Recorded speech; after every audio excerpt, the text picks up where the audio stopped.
여러분 최근에 누군가를 혹시 사랑하고 계신가요? 네. 아니면 전에 누군가를 깊이 뜨겁게 한번 사랑해 보신 적들이 다 있을 겁니다. 우리가 누군가를 사랑하게 되면 나타나는 증상들이 있습니다.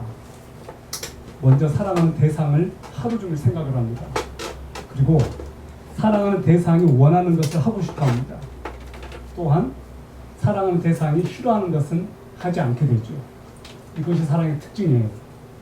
자, 이것을 하나님과 우리와의 관계에 한번 적용해 봅시다. 우리가 정말로 하나님을 사랑한다면 우리는 하루 종일 하나님을 생각할 겁니다. 그리고 하나님께서 원하시는 것을 하고 싶어질 겁니다. 또 하나님께서 싫어하는 것을 우리는 싫어하게 될 겁니다. 자, 여러분, 우리가 하나님을 사랑한다고 할 때 어떤 일들이 일어날까요? 우리의 마음과 생각과 의지를 하나님께 드리고 싶어 하지 않겠습니까? 제가 최근에 읽고 있는 책이 한 권 있습니다. 위대한 장인이라고 하는 책인데요. 영어로 그라인드 위버라고 하는 책입니다. 인도계 미국인 목사님이신 라비 제커라이어스, 기독교 변증학자였습니다. 이분이 최근에 작고하셨습니다. 이분이 그 위대한 장인이라고 하는 이 책에서 어떤 글을 이렇게 썼냐면 챕터 1에 실린 이야기를 여러분에게 잠깐 소개할까 합니다. 여러분이 인도를 방문해 보시는 경험이 있는지 모르겠습니다. 인도의 바라나시라고 하는 도시가 있습니다. 이 도시는 인도 여성들이 많이 입고 다니는 사리를 생산하는 생산지로 유명합니다. 자, 바라나시에 갔을 때 이 라비 제커라이어스 목사님이 한 건물 안에 들어가서 사리가 생산되는 과정을 지켜보았습니다. 그 방에는 아버지와 아들이 사리를 생산하고 있었는데요. 아버지가 아들과 한 팀을 이루어서 사리를 한 벌씩 만들어내고 있었습니다. 아버지는 높은 작업대에 앉아 있었고 아들은 바닥에 가부장 자세로 앉아서 실타래를 잡고 아들이 고개를 끄덕이면서 아버지가 배틀북을 옮기는 과정이 반복되면서 아름다운 디자인의 사리가 만들어진 것이었습니다. 자, 그런데 전체 과정에서 디자인이 어떤 디자인이 나올 것인가는 아버지의 마음에 달려 있었습니다. 왜냐하면 그 실을 쥐고 있는 사람이 아버지였기 때문입니다. 아름다운 사리가 이렇게 나오고 이제 진열을 딱 해놓았는데 때마침 그곳에 방문한 한 어머니와 딸이 hon기를 앞두고 있는 것처럼 보였습니다.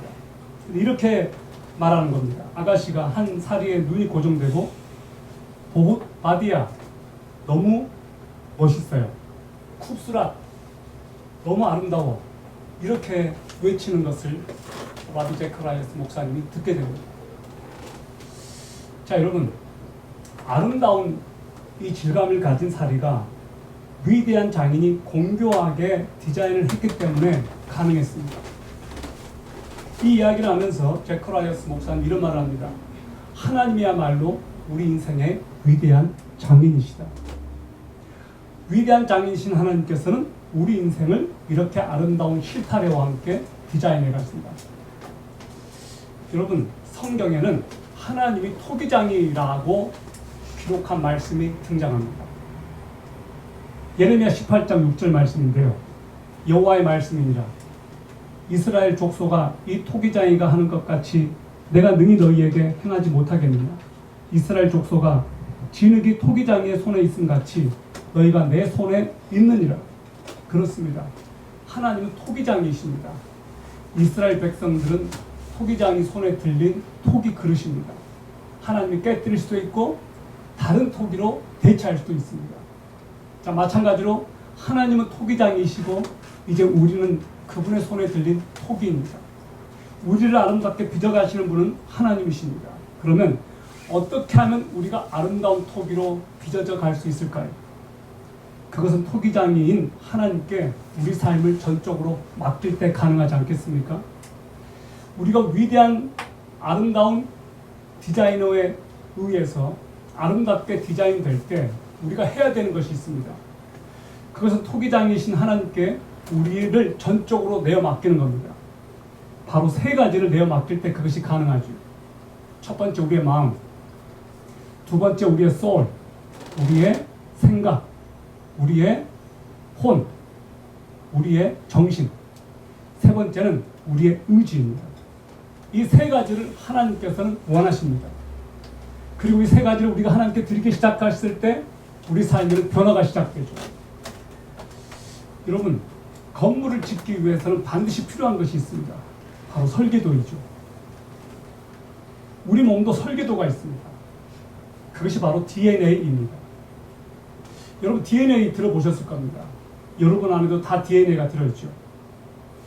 DNA는 생물체를 구성하는 각 세포마다 들어있는 핵 속에서 설계도의 구실을 하고 있습니다. 이 설계도가 우리를 갈색 눈으로 아니면 흑색 눈으로 아니면 어떤 사람으로 이미 될 것인지가 이 설계도 안에 다 들어있습니다. 너무나 놀라운 신비죠. 우리 가운데 어느 누구도 우연히 만든 존재는 없습니다. 우리 각 부분, 우리의 몸의 구석구석에는 하나님의 지문이 묻어져 있습니다. 그분이 직접 우리를 조성했고 직접 만들었고 직접 설계했고 오늘날 저와 여러분이 이 모습으로 있도록 하나님께서 만드셨기 때문입니다. 그래서 에베소서 2장에 보면 우리는 하나님의 위대한 작품이라고 나와 있습니다. 하나님의 만드신 바라라고 되어 있습니다. 워크맨십이라고 되어 있어요.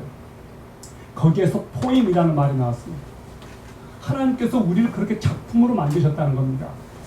작품과 상품의 차이를 아십니까? 상품은 다 똑같습니다. 진열되어 있는 상품들은 크기, 모양이 다 똑같죠. 그것에서 조금 다르면 불량품이라고 말하죠.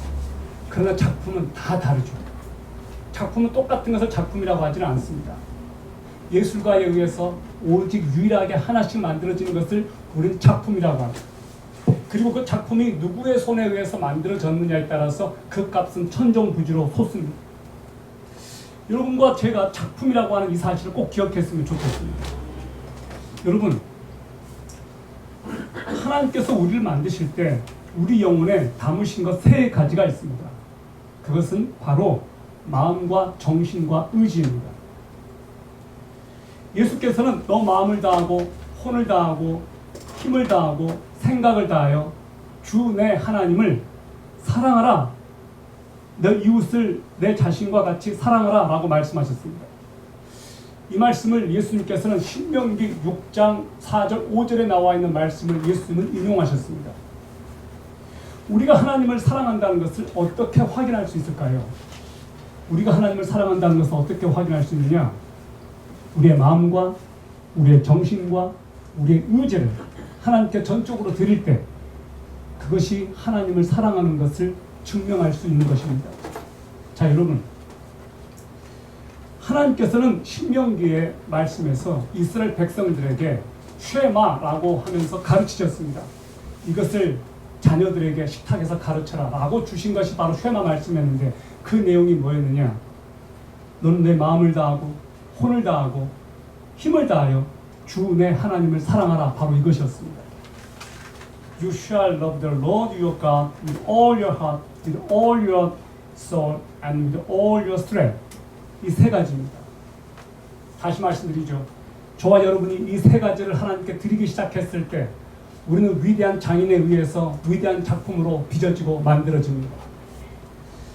그러므로 하나님의 마음속에는 우리에게 대한 완벽한 설계와 완벽한 계획이 있으십니다. 여기에 마음, 히브리어로 레바브라고 합니다. heart, 영어로 heart에 해당하죠. 둘째, 혼을 다하여, 정신을 다하여 라고 할 때 이 혼, 히브리어로 네페쉬라고 합니다. 영어로는 soul이죠. 셋째, 힘을 다하여, 의지를 다하여 라고 할 때 이 힘, 히브리어로 메오드라고 합니다. 영어로는 strength, 이렇게 표현이 되어 있습니다. 첫째, 우리가 위대한 장인에 의해서 위대한 작품이 되기 위해서는, 위대한 디자인으로 우리들의 인생이 만들어지기 위해서는 첫 번째 우리는 우리들의 마음을 하나님께 드려야 합니다. 하나님께서는 나의 마음을 원하시기 때문입니다. 예수님을 믿을 때 가장 먼저 반응하는 것이 바로 마음입니다. 그리고 이 마음은 깨지기 쉬운 아주 정교한 유리그릇으로 되어 있는 것처럼 깨지기 쉽습니다. 우리는 깨진 마음을 상처라고 말합니다. 하나님께서는 실패하고 실망한 마음도 사랑하실까요? Of course, 물론이죠. 하나님께서는 특히 깨진 마음을 사랑하십니다. 왜 그럴까요? 이렇게 말씀했기 때문에 그렇습니다. 시편 147편 3절을 보십시오. 하나님이 어떤 하나님으로 묘사되어 있느냐? 마음이 상한 자들 고치시고 그들의 상처를 싸매신도다 라고 되어 있습니다. 하나님은 마음이 상한 자들을 싸매십니다. 그들의 상처를 어루만지십니다.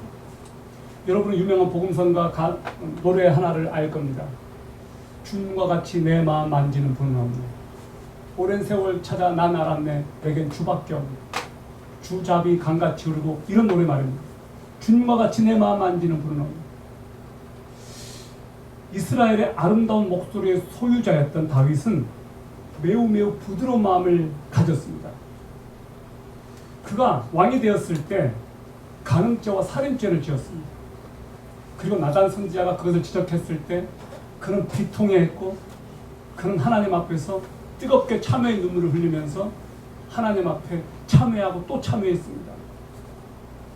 하나님께서는 죄를 짓고 실패와 죄의식으로 고통 속에서 신음하던 다윗을 만나주셨습니다. 위대한 장이신 하나님께서는 그렇게 부드러운 마음을 가진 사람을 지금도 찾고 계십니다. 여러분이 그런 마음이었으면 좋겠습니다. 사람들이 언제 하나님께 돌아올까요? 마음이 가난해졌을 때, 세상으로부터 깨지고 세상에서 소망이 끊어지고 더 이상 이 세상에는 믿을 사람이 하나도 없고 그렇게 했을 때 하나님께 돌아오는 것 같습니다.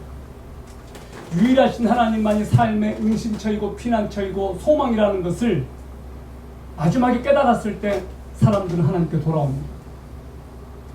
에스겔 36장 26절을 보십시오. 또 새 영을 너희 속에 두고 새 마음을 너희에게 주되 너희 육신에서 굳은 마음을 제거하고 부드러운 마음을 줄 것이며 라고 했습니다. 하나님께서는 강박한 마음을 가진 이스라엘을 향하여 말씀하십니다. 내가 너희에게 새 영을 주겠다.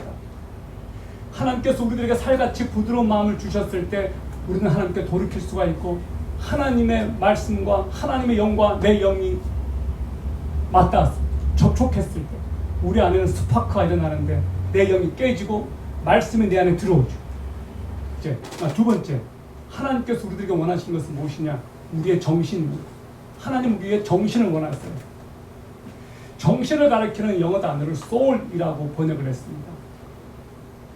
우리는 어떤 생각을 갖고 어떤 상상을 하고 어떤 기억을 소유하죠. 그런 것들을 하는 기관을 뇌라고 말합니다. 이 뇌라고 하는 저장소에서 우리는 생각을 하고 판단을 하고 결정을 하고 또 기억을 재생시켜냅니다. 정신은 모든 새로운 정보를 처리해서 하나의 패턴을 조직해냅니다. 자, 그리고 그 패턴의 조각들이 부서질 때 정신을 잃었다, 정신이 나갔다라고 말합니다. 어떤 사람이 상식에서 벗어나는 어떤 행동을 했을 때 정신 차려라고 말을 하죠. 그러면 믿음은 어떻게 작용할까요? 믿음은 정신의 산물입니다. 하나님께서 모든 것을 주관하시고 어떤 목적을 위해 우리를 만드셨다는 것을 믿지 못하면 어떤 일이 벌어질까요? 그때 우리는 무계획적이고 무절제하고 내가 하고 싶은 대로 살게 될 겁니다. 그러므로 여러분, 하나님이 우리들을 향하여 가지고 계신 목적과 방향을 우리가 발견하고 인정할 때 우리의 삶은 하나님의 목적에 합한 삶을 살게 됩니다. 여러분은 노아의 방주에 대한 이야기를 들었을 겁니다. 방주는 배입니다. 그러면 당연히 배에는 반드시 있어야 될 것들이 있습니다. 뭐냐? 돛. 엔진이 없어도 돛이 있으면 바람에 의해서 배는 한 방향을 향해 가게 되죠. 그리고 또 뭐가 필요합니까? 키가 있어야죠. 키. 저는 이 섬에서 자랐기 때문에 배를 많이 탔습니다. 그리고 우리 형님이 배 선장을 했기 때문에 저 역시도 배를 타고 키를 직접 운전을 해본 적이 많습니다. 도로가 있습니다. 육지에 도로가 찻길이 있듯이 배에도 뱃길이 있다는 거 아십니까? 한 번은 제가 한림, 제주 추자도에서 한림까지 가야 했습니다. 근데 그날 풍랑주의보가 중간에 내렸습니다. 집채만한 파도가 이 배 위로 왔다 갔다 하고 저는 정말 겁에 집어먹었습니다. 그때는 우리 형님이 키를 제 손에서 빼앗아서 우리 형님이 직접 잡더라고요. 그러면서 그 파도 사이를 요리조리 가는데 와, 진짜 노련한 선장이 바로 이런 사람이구나. 그걸 제가 우리 형님을 통해서 봤어요. 근데 저는 그때 잔뜩 겁을 집어먹고 하나님 앞에 그동안 지었던 죄를 다 토해내고 회개했어요. 하나님 제발 좀 살려주세요. 여기서 살려만 주시면 평생 동안 하나님 조심하겠습니다. 그때 제 기억이 한 22살 정도로 대학생 때였거든요. 그때 하나님 앞에 엄청나게 죄를 토해냈는데 오바이트로 그 죄가 다 나온 거 같아요. 그러면서 우리 형님을 보니까 형님은 끄떡없어요. 우리 형님은 믿지 않은 분이셨어요. 믿는 자는 하나님 앞에서 죄를 다 토해내고 하나님 앞에 살려달라고 그렇게 하는데 우리 형님은 하나님도 안 믿는 사람인데 정말로 그 파도를 헤쳐나가는 모습을 제가 옆에서 보았습니다. 그렇습니다. 우리는 우리들의 인생의 키를 위험한 순간에 잡고 있어야만 되는데 노아의 방주에는 그 키가 없었다는 거예요. 돛도 없었고 키도 없었다는 거예요. 사람들이 8명이 다 타고 난 다음에 하나님은 방주의 문을 셔터를 닫아버렸어요. 그리고 더 이상 들어올 수 없었어요. 물론 노아의 방주에는 돛이 없었어요. 닷도 없었고 키도 없었어요. 직접 하나님께서 방향을 정하시키겠다는 겁니다. 그래서 하나님께서 예정하신 목적지 아라랏산에 노아의 방주가 머물게 했습니다. 노아는 아무것도 하지 않았어요. 다만 동물들을 돌봤을 뿐입니다. 여러분 이건 무슨 의미인지 아시겠습니까? 하나님께서 직접 우리들의 삶을 통제하기를 원하시고 방향을 정하시고 목적지까지 인도하신다는 거예요. 하나님은 우리를 소망의 항구로 인도하십니다. 우리가 하나님 앞에 온전히 전적으로 우리의 길을 맡길 때 하나님은 우리를 인도해 가십니다. 하나님의 길이 우리에게 달려있지 않아요. 저는 이것을 인정하고 아는 순간부터 주여 저를 인도하여 주십시오 라는 기도를 많이 하게 되었습니다. 여러분 우리의 인생을 우리가 스스로 통제할 때 결과는 안 좋습니다. 주께서 우리 인생을 통제해 주시도록 맡기십시오. 아멘. 우리는 너무나 자신 없는 상황들을 많이 맞이하죠. 어떤 결정을 해야 될 순간과 선택해야 될 기로에 서게 됩니다. 그때마다 우리가 어떤 결정을 내리죠. 그리고 나중에 결과적으로 봤을 때 그것은 잘못된 결정이었고 그 결정 때문에 우리는 굉장히 피박을 쓰거나 피해를 보거나 다른 사람에게 고통을 준 경험들이 많았을 겁니다. 이제 우리 그렇게 살지 마세요. 우리의 정신을 믿음으로 채웁시다. 그래서 하나님께 내 삶을 인도해 가시도록 그분께 조용히 겸손히 기도로 맡깁시다. 하나님은 우리 인생을 디자인하십니다. 우리를 디자인하실 때 우리의 통제를 넘어서는 믿음을 하나님께서는 우리들에게도 요구하십니다. 여러분, 정신이 믿음으로 채워지지 않을 때 정신은 다른 것을 생각하고 우리 정신은 방향 감각을 잃고 다른 것의 지배를 받기 쉽습니다. 정신 똑바로 차리십시오. 어떤 상황에서는 며칠 전이었습니다. 회사 일로 출장을 갔습니다. 대구의 그 건설 현장을 방문하게 되었습니다. 회사에서 모텔을 잡아주었습니다. 여러분 아시다시피 모텔은 그렇게 깨끗한 환경이 아닙니다. 성경 방송을 보고 싶은 유혹도 받는 곳이 바로 모텔이에요. 자, 저는 방에 들어서자마자 기도로 하나님 앞에 기도부터 했습니다. 주여, 오늘 이 밤에 제가 하나님 앞에 거룩하게 저를 드리겠습니다. 그렇게 기도로 선포를 딱 했습니다. 그러고 나서 그날 밤에 저는 정말로 성경 읽고 기도하고 그 밤을 하나님 앞에 드릴 수가 있었습니다.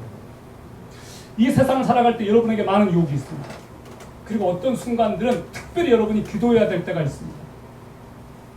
여러분의 정신을 지키지 않을 때 여러분의 정신은 누군가에 의해서 장악될 수 있습니다.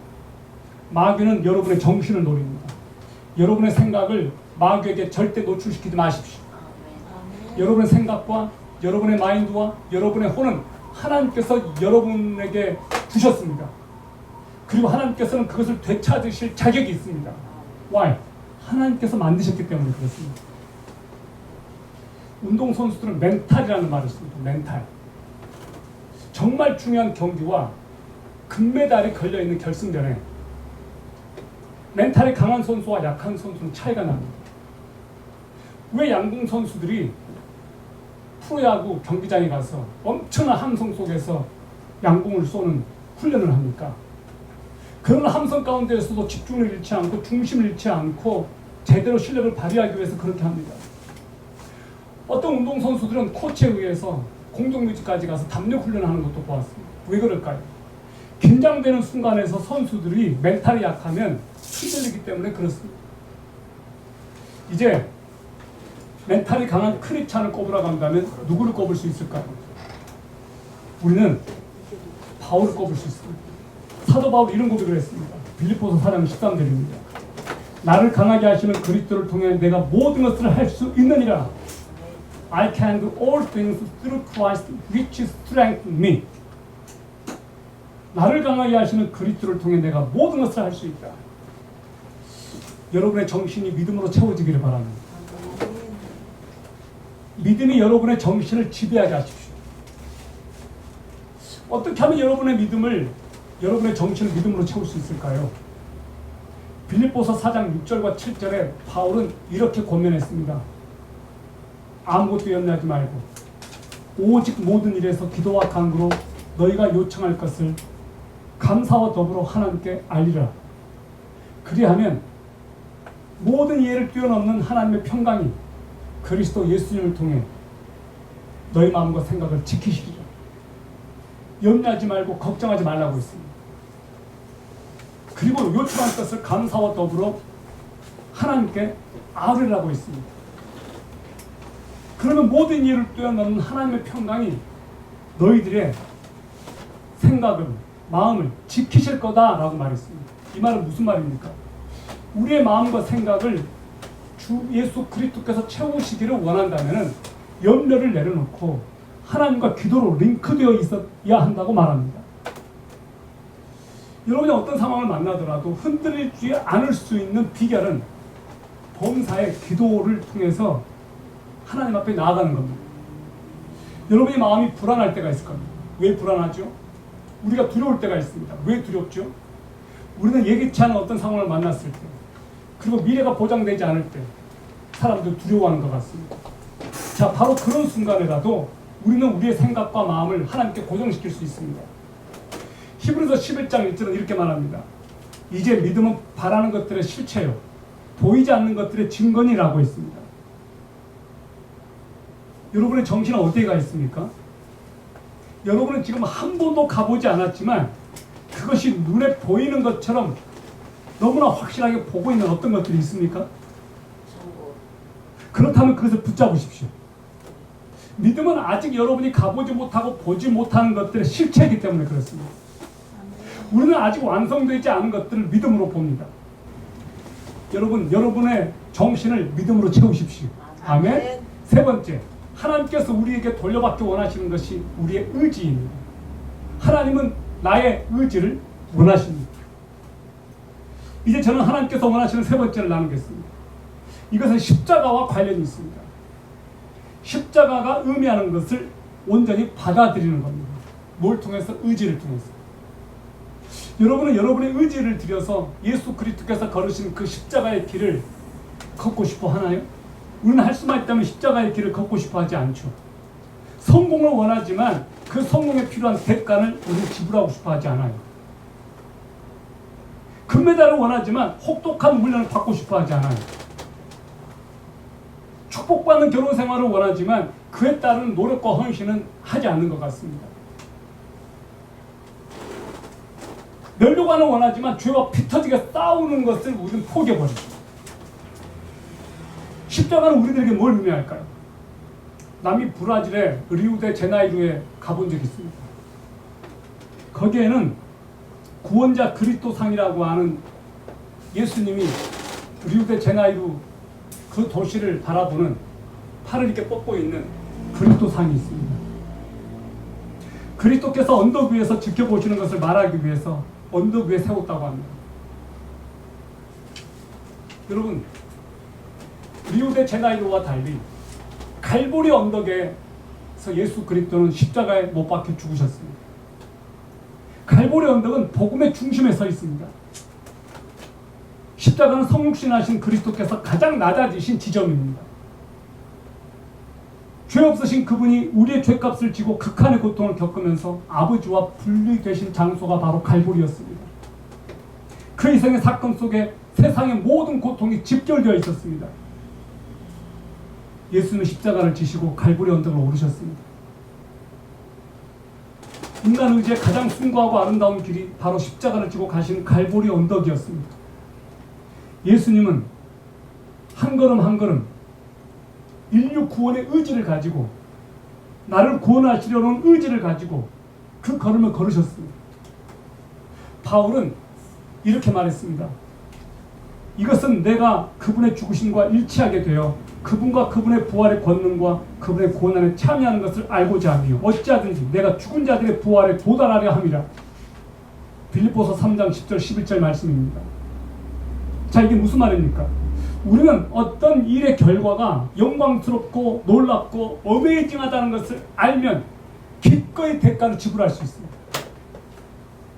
우리가 영광스러운 그 천국에서 주님을 만나는 그날을 진심으로 바라본다면, 하나님께서 주실 그 면류관을 기대한다면 우리는 기꺼이 십자가의 그 길을 걸을 수가 있습니다. 바울이 바로 그랬습니다. 바울이 먼저 보았던 것은 부활의 권능이었습니다.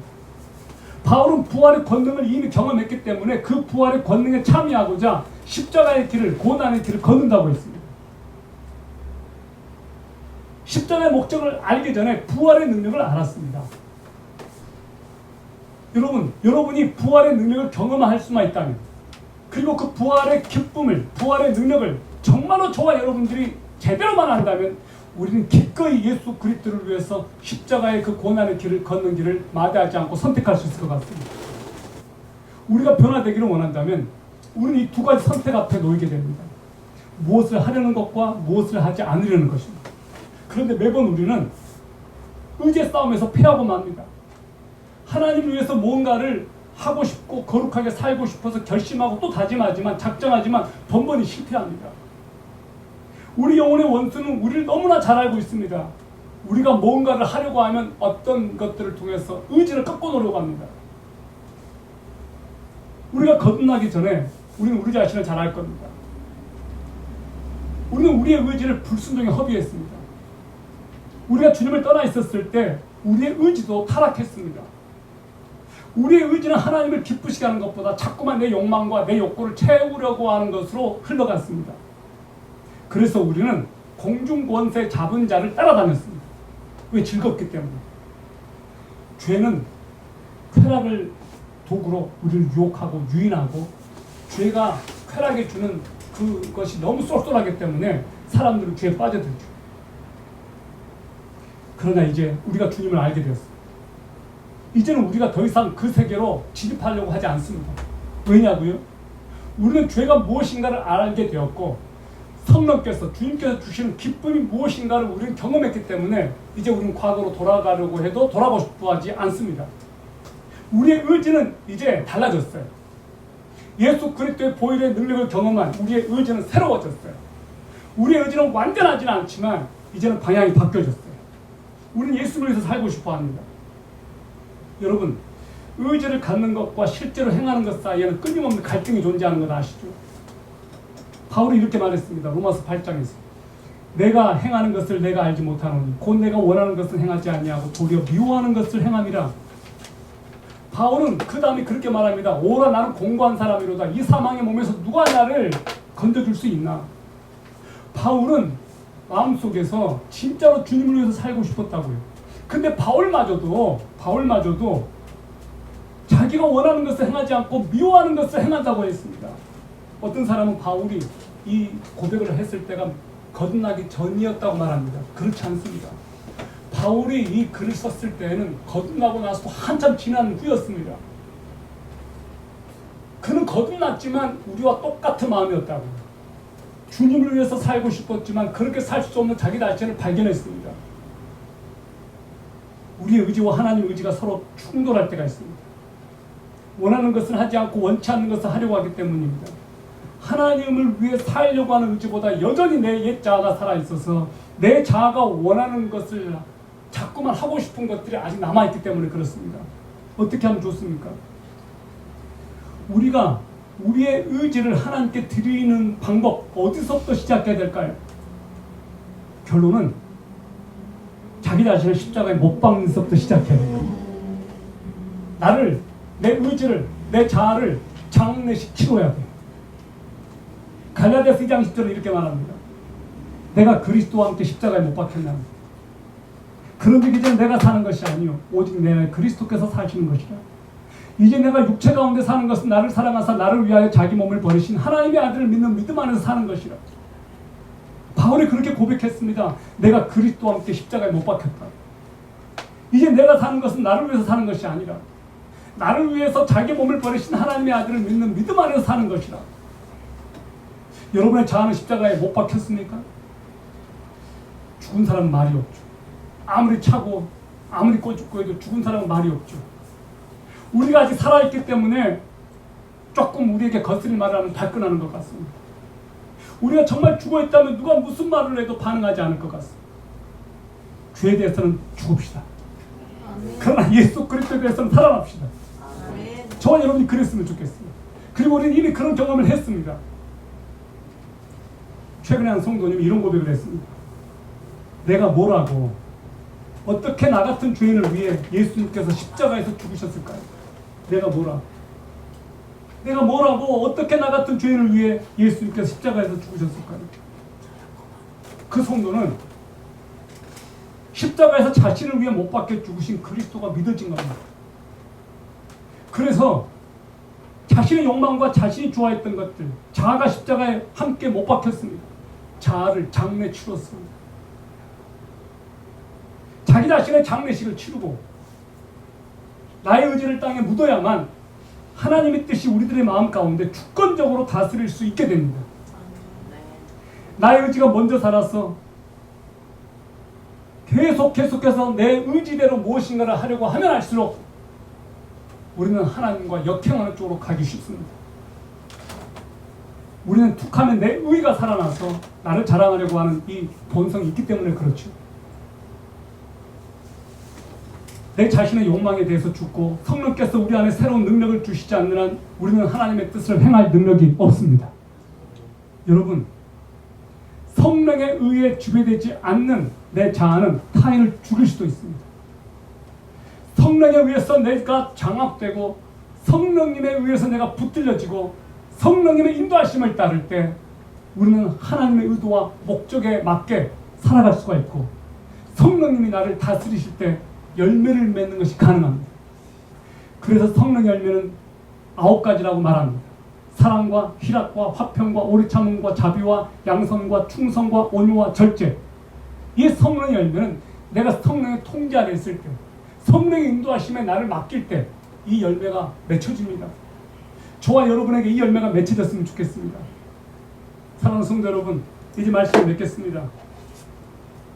십자가 없이는 어떤 옷감도 어떤 아름다운 디자인도 제대로 나올 수 없습니다. 십자가 없이는 복음도 없습니다. 우리는 내 의지를 십자가에 쳐서 복종시키고 성령께서 주시는 의지로 우리가 온전히 아버지께 드려지기를 원합니다. 그래서 하나님의 위대한 장이신 그 하나님의 그림이, 그분의 디자인, 그분의 설계도가 내 안에서 작동되고 적용되고 완성되기를 기도합시다. 우리가 하나님의 사랑을 발견하고 그 사랑을 깨닫고 그 사랑을 경험하면 주님께서 나를 위해 십자가를 지신 것이 믿어집니다. 그러면 그때부터 주님을 위해서 살고 싶어집니다. 학생은 자기를 위해서 공부를 하던 것이 주님을 위해서 공부하게 돼요. 운동선수는 자기를 위해서 운동하는 것이 이제는 주님을 위해서 운동하게 돼요. 사업가는 자기를 위해서 사업하던 사람이 이제는 주님을 위해서 사업하게 됩니다.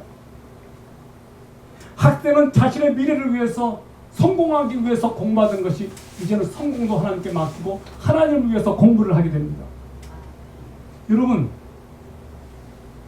이 사실이 믿어진다면 저는 오늘 여러분에게 과감하게 도전하고 싶습니다. 여러분의 마음과 여러분의 정신과 여러분의 의지는 십자가에 못 박혔습니까? 그리고 예수 그리스도께서 주시는 마음, 예수님께서 주시는 정신, 예수님께서 주시는 의지가 여러분 안에 작동되고 있습니다. 오늘 이 시간 우리가 이제 다시 일상으로 돌아가기 전에 하나님께서 나에게 주신 이 세 가지, 내 영혼을 온전히 아버지 앞에 드리는 역사가 여러분 가운데 있었으면 좋겠습니다. 그리고 하나님께서 위대한 장이신 그분께서 내 삶을 아름답게 디자인해 가시고 마침내 그분의 영광을 위하여 나를 사용하시고 나를 통해서 영광을 받으시고 십자가와 더불어 그리스도의 그 부활의 권능이 함께 참여하는 그날을 기쁨으로 소망하면서 바라봅시다. 아멘. 우리는 마지막에 준비된, 마지막에 보장된 삶을 살고 있는 축복받은 사람들입니다. 우리는 이미 위대한 장인에 의해서 지금 빚어지고 있습니다. 위대한 장이신 주님께서 우리의 삶을 아름답게 디자인해 가시고 우리를 통해서 보시기에 좋았더라 그렇게 말씀하실 때가 올 것입니다. 그리고 그날이 이미 우리 안에서 시작되었습니다. 주님을 찬양합니다. 기도하겠습니다. 위대한 장인이신 하나님 아버지, 내 인생을 빚으시고 내 인생을 아름답게 디자인해 가시는 아버지, 하나님의 위대한 그림을 우리는 다 볼 수 없지만 한순간 한순간 한 걸음 한 걸음 의지를 가지고 주님께서 기뻐하시는 그 길을 걸어가겠습니다. 나를 위해서 골고다 언덕에서 십자가를 지신 그 예수 그리스도, 그리고 3일 만에 부활하신 그 예수 그리스도, 그리고 하나님의 보좌 우편에 앉아 계신 예수 그리스도, 그리고 다시 오실 예수 그리스도를 믿음으로 바라보며 영광스러운 그날, 우리에게 면류관을 주실 그날, 우리에게 상급으로 갚아주실 그날을 소망하며 믿음으로 이 길을 걷겠습니다. 우리의 마음과 우리의 생각과 의지와 우리의 정신을 아버지 앞에 드리오니 받으시고 우리를 새롭게 빚으시고 주님의 영광스러운 도구로 사용하여 주시옵소서. 우리 주 예수 그리스도의 이름으로 기도합니다. 아멘.